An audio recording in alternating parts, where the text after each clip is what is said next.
Goeiedag Graad 5's en baie welkom by Juffrou MarX se virtuele klaskamer. Ek hoop dat jy gisteraand na die pragtige volmaan gekyk het. I hope that you took a peek at the beautiful full moon last night.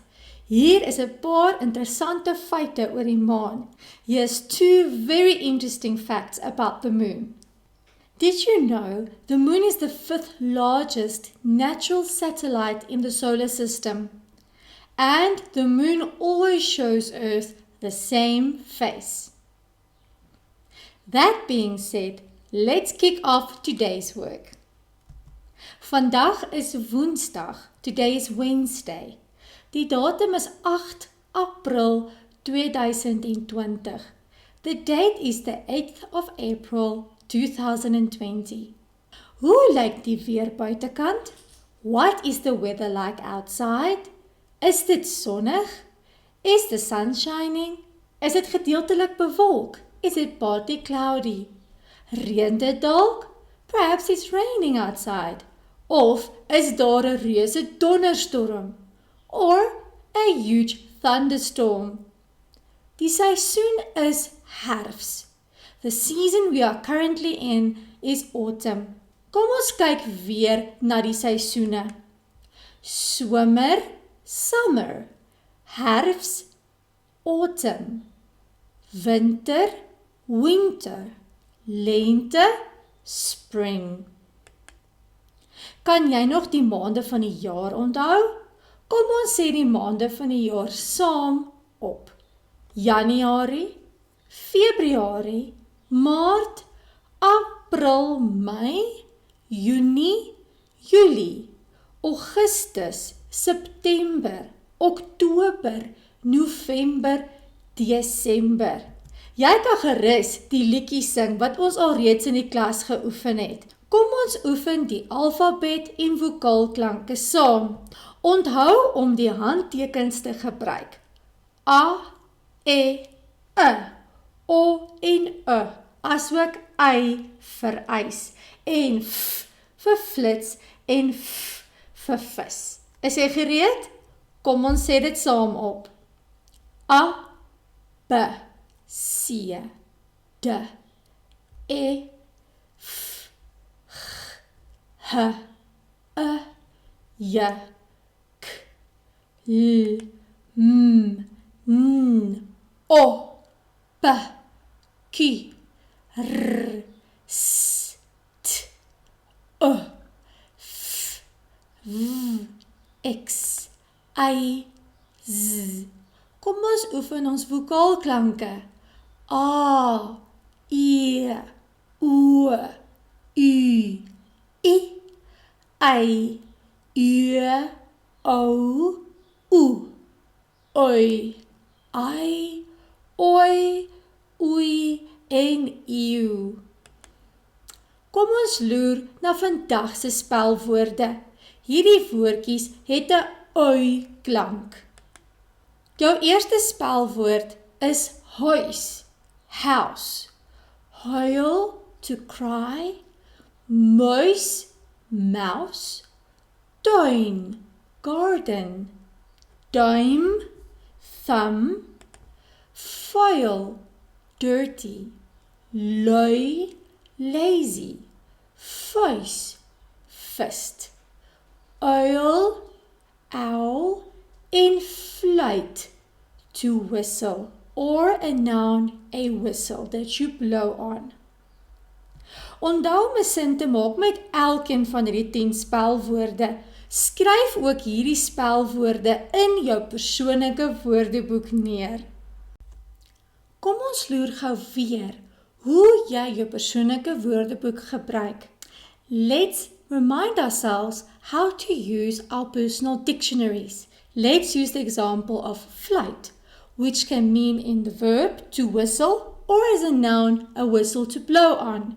Step 1, go to the W tab in your personal dictionary. Step 2, write the word whistle and next to it Afrikaans meaning flight. Step 3, it will look like this. Whistle and next to it the word flight. Kom ons loer weer na meervoude en verkleining. Let's look at plurals and diminutives yet again. This is part 7. Kan jy nog onthou dat ons net selfstandige naamwoorde in die meervoud of verkleining skryf? Do you still remember that we can only write nouns in the plural or diminutive? Kom ons kyk na meervoude. Kan jy vandag se spelwoorde in die meervoud skryf? Can you write today's spelling words in the plural? Pay attention to the vowel sound in each word. I've highlighted it in yellow. It's the O sound. Can you still remember which rule do we use when we have a O sound to make a plural? Let's have a look. Remember about the 6 soldiers? Onthou jy nog van die 6 soldate? They get extra food even though they're not fit to go and fight in the war. Hulle bly in die kamp, maar hulle moet nog steeds extra kossies kry. All we do is we add an extra kossies to each of these words. Huis, huise. Muis, muise. Tuin, tuine. Duim, duime. Fluit, fluite. En uil, uile. Ek hoop dat jy jou spelwoorde in die meervoud kon skryf. Kom ons kyk na verkleining. Kan jy vandag se spelwoorde in die verkleining skryf? Huis, muis, vuis, tuin, duim, fluit en uil. Now, verkleining is a little tricky here because we're going to make use of 4 different rules to put these spelling words in the diminutive. Huis, muis en vuis gebruik dieselfde reël om in die verkleining geskryf te word. Huis, muis en vuis all use the same rule. Probeer nou self om hierdie woorde in die verkleining te skryf. Please pause the video and try to write these 3 words in the diminutive all by yourself. Try and remember which rule you think will apply. Hier is die antwoorde. Ons sit net 'n ietsie extra kossie aan die einde by. Here are the answers. You'll notice that we're just adding ietsie extra food to each of these words. Huis, huisie, muis, muisie, en vuis, vuisie. Jou volgende 2 spelwoorde is tuin en uil. Hierdie 2 spelwoorde gebruik 'n ander reël. These 2 spelling words use a different rule to put them in the diminutive. Weet jy dalk wat die antwoorde is? Do you perhaps know what the answers are? Kom ons kyk na die antwoorde. Let's look at the answers. Let's have a look at the rule displayed on the screen. We looked at the key sound just yesterday, and we noticed that the key sound is not spelled like a K at all. We noticed that the key sound is not spelled the way you hear it phonetically. It's spelled with a T, J, and ietsie extra kossies.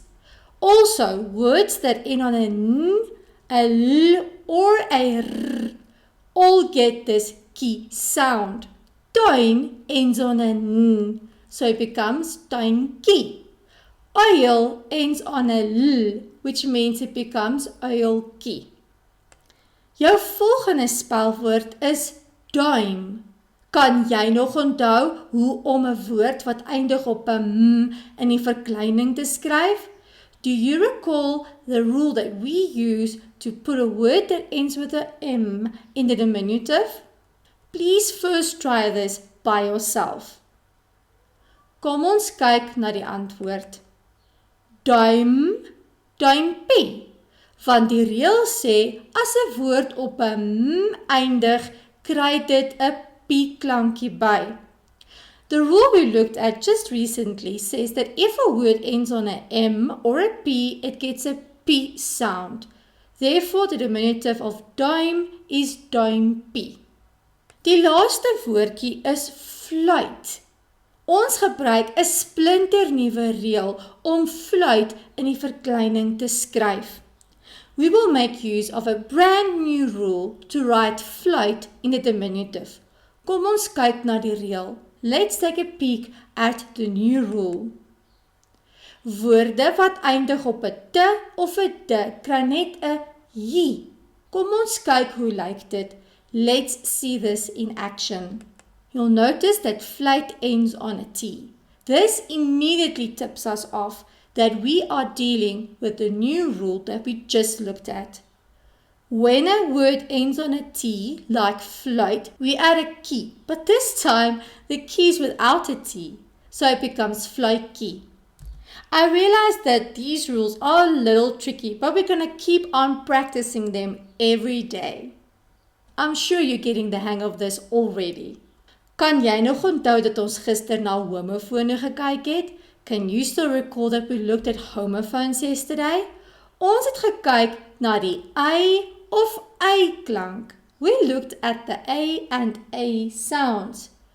A vir ys of A in trein. Let's recap homophones once again. Die eerste homofone is lei en lei. These words sound exactly the same, but they're spelled differently and they have different meanings. Let's have a look at the meanings. Lei met 'n y in ys means to suffer.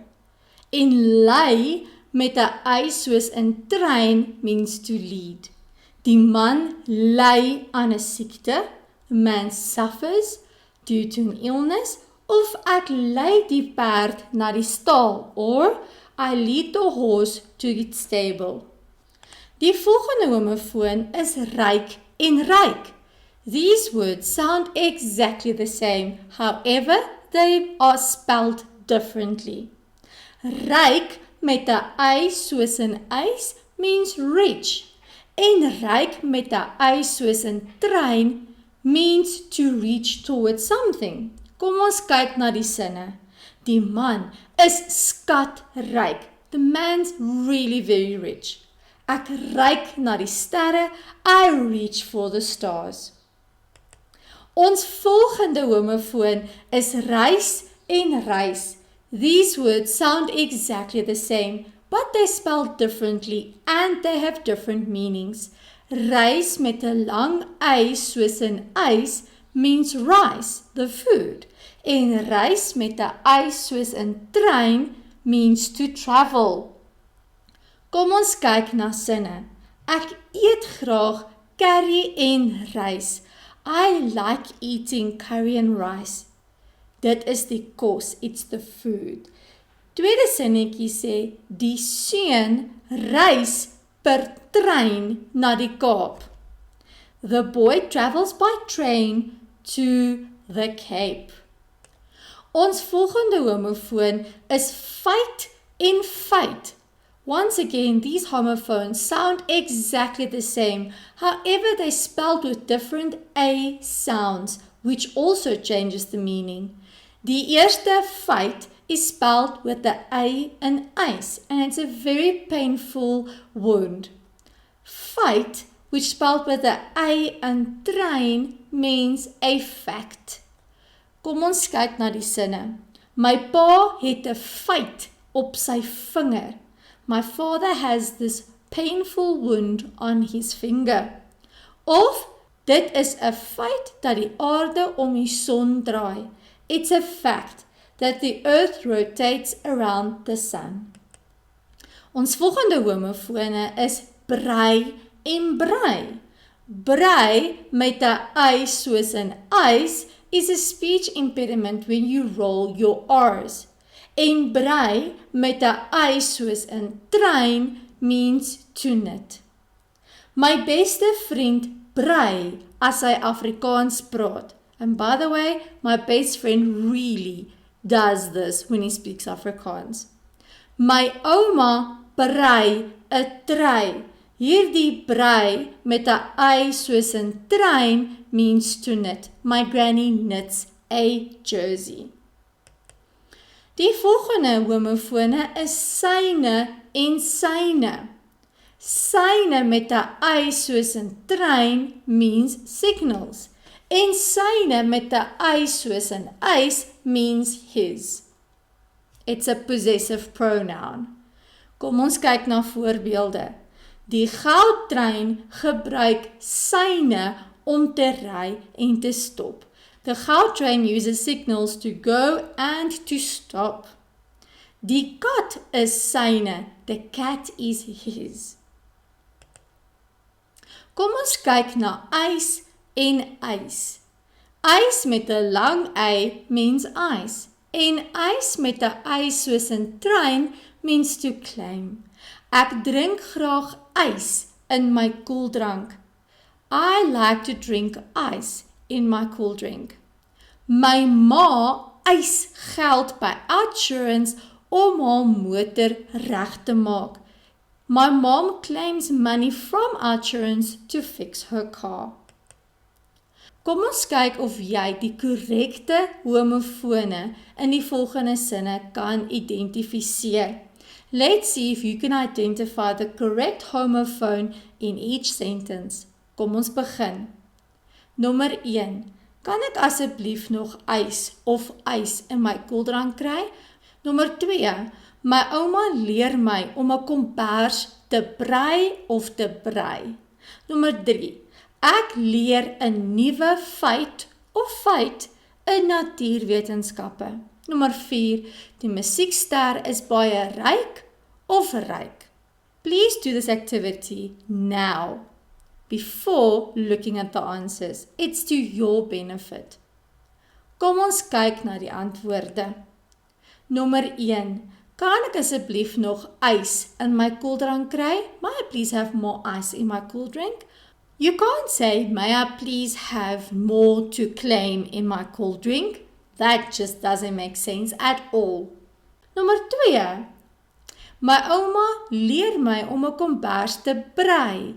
Hierdie brei met 'n y soos 'n trein means to knit, and therefore it fits in the sentence. You can't say, my granny teaches me to roll my R's a blanket. That just doesn't make sense. Nommer 3. Ek leer 'n nuwe feit in natuurwetenskappe. I learn a new fact in natural sciences. Hierdie feit het 'n y soos 'n trein. You can't say, I learn a new open wound in natural sciences. That just doesn't make sense, does it? Nommer 4. Die musiekster is baie ryk. Hierdie ryk het 'n lang y soos 'n ys, and it means the music star is very rich. You can't say, the music star is very rich too.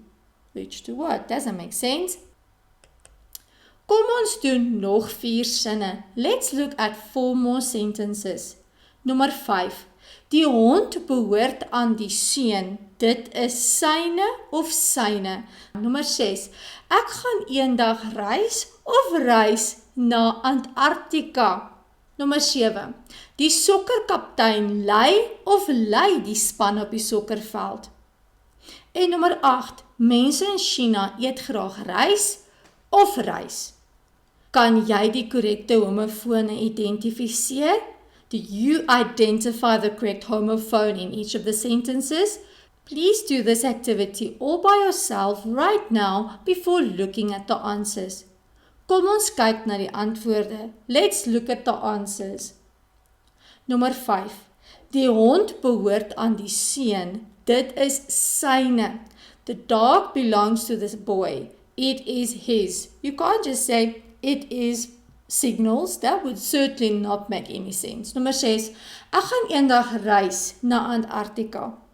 Hierdie reis het 'n y soos 'n trein. One day, I'm going to travel to Antarctica. You can't say, one day I'm going to reis to Antarctica. That would just be silly. Nommer 7. Die sokkerkaptein lei die span op die sokkerveld. The soccer captain leads his team onto the soccer field. Hierdie lei het die y soos in trein. You can't say the soccer captain suffers the team onto the soccer field. Nommer 8. Mense in China eet graag rys. Hierdie rys het 'n y soos in ys. People in China like to eat rice. You can't say people in China like to eat travel. That would just be silly. What is this? This is your 5th letter in the letter game we are playing. Remember to look out for the hidden letters in each day's video. I will tell you when the game's up and you can start unscrambling these letters to form a mystery Afrikaans word. Kom ons oefen vir kwartaal 2 se mondeling. Onthou, hierdie mondeling is onvoorbereid. Ek gaan vir jou 'n onderwerp gee om oor te praat. Jy het net 1 minuut om voor te berei. Remember, this oral is completely unprepared. You'll be assigned a random topic and you will only have 1 minute to prep. It is imperative that you speak Afrikaans at home on a daily basis. Speaking about the topics I give you every day will certainly improve your oral skills. Vandag se onderwerp is my grootste wens. Now, because everyone's answer will look completely different, I am not providing you with guiding questions today. Please be creative, think out of the box, and make sure you can speak about this topic for at least 1 minute. Kom ons kyk weer na Stumpy. Let's take a look at Stumpy again. This is part 2.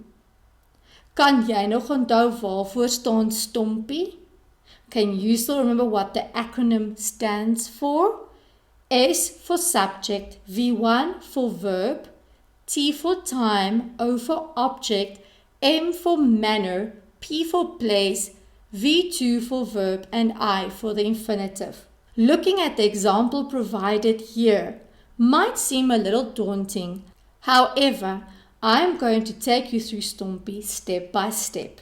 On Monday, we took a look at a sentence that consisted of a subject, a verb, and an object. The example I gave you was, die seun skop die sokkerbal.